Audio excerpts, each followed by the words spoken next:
From his unparalleled 14-3-0 pro record, sending shivers down everyone's spines, to becoming the number 3 ranked UFC featherweight fighter, here's why Yair Rodriguez is feared by everyone. And I'll start with what really makes him so special. Yair El Pantera Rodriguez is the fear factor of the UFC, who strikes fear into the heart of every fighter that steps into the ring with him. I mean, this guy's an absolute beast, and it's not just me saying this. Look at his stats. A whopping 14 wins out of 17 fights, a killer 58% finish rate, 7 knockouts, and 3 submissions. I mean, that kind of record doesn't just happen by chance. It's proof of the fighter's dedication to his craft. Because if you think this all just happened overnight, think again. Our man Rodriguez was already dreaming of becoming a fighter when he was barely out of diapers. At 5 years old, he was already honing his skills and learning the art of taekwondo. While most kids his age were probably playing with toys and watching cartoons, Rodriguez was laying the groundwork for a successful MMA career. Talk about some serious commitment. So it's no surprise that it didn't take long for the little taekwondo expert to become an MMA maestro. Makes you wonder if he ever had time for Saturday morning cartoons. But I guess El Pantera has always been the odd one out. Get this though, when Yair Rodriguez isn't busy kicking butts in the octagon, he's all about this wicked type of martial art called Vale Tudo, which is Portuguese for anything goes. And it's as bonkers as it sounds. This stuff is like the Wild West of fighting. Very few rules and all-out action. Originating from Brazil, it's the granddaddy of modern MMA.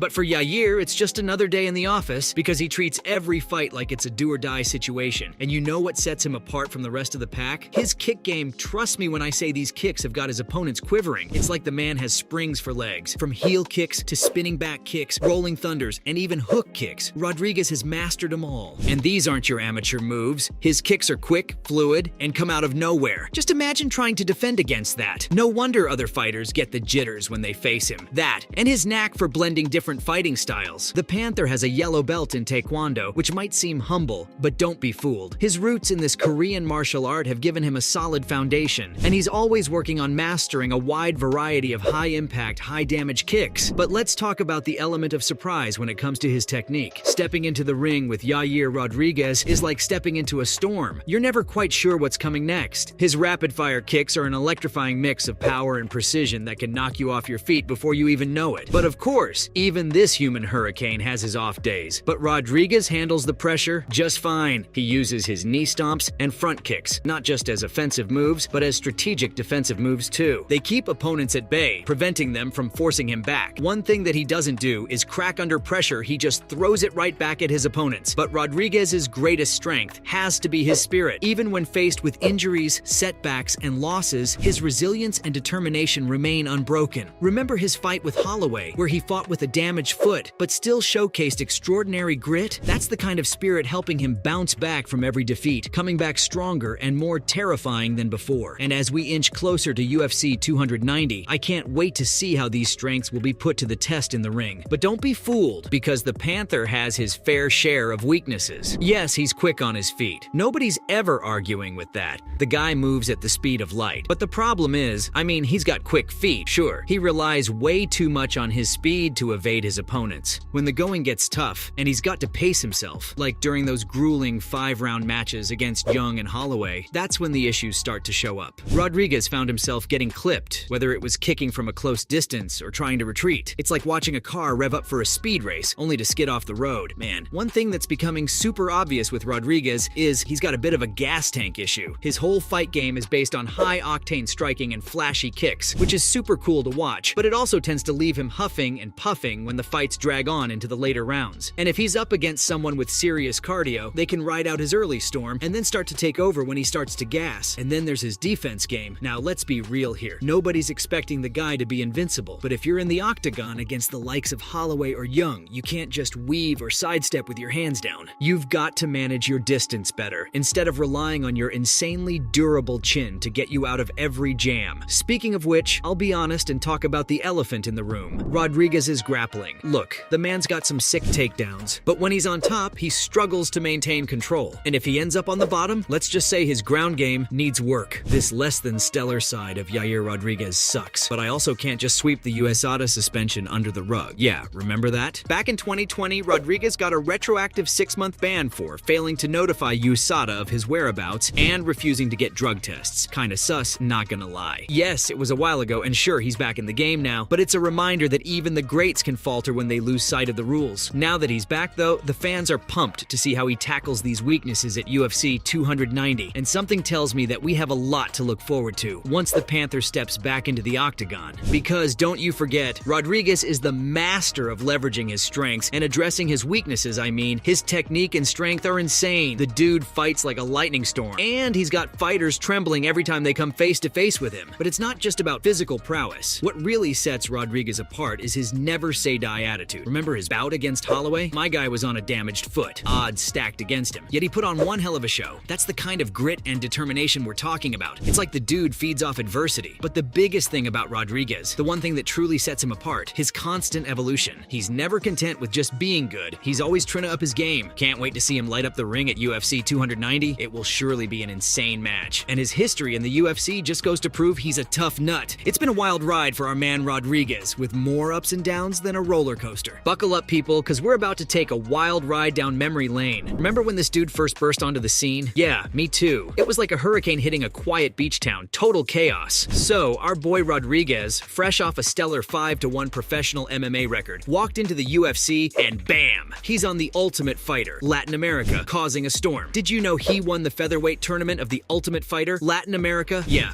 he's got the bling to prove it too, so it's not just talk. Next thing we know, he's squaring off against Leonardo Morales, taking him down and nailing the tournament championship on his debut. Talk about making a splash. The dude has danced in the UFC ring a whopping 12 more times. Yeah, he's been busy, with a record that stands at a slick 9-2 and no contest. But let's not forget, it's not just about his stellar record, it's about the show he puts on, the raw energy, which attracts so many fans. And who can forget his iconic fight of the night victories, especially the one against Korean zombie Chan Sung-jung. The man pulled off one of the most memorable knockouts in MMA history, a no-look, reverse upward elbow in the final second of a 5-round war. Se lo sacó de la manga, Troy. Qué codo tan bonito el que se saca Yair. Absolutely bonkers. That jaw-dropping last-second knockout of Chan Sung-jung in 2018 was insane. That, my friends, was Rodriguez in his element. Unpredictable, unstoppable, unfreaking believable. And now he's all set to step into the UFC 290 ring. And trust me, knowing Rodriguez, it's going to be one hell of a show. Let's see if he can add another thrilling chapter to his already legendary UFC story. We just can't wait. From becoming the number 3 ranked UFC featherweight fighter to an unparalleled 14-3-0 pro record that sends shivers down everyone's spines. These were all the reasons why Yair Rodriguez is feared by other fighters.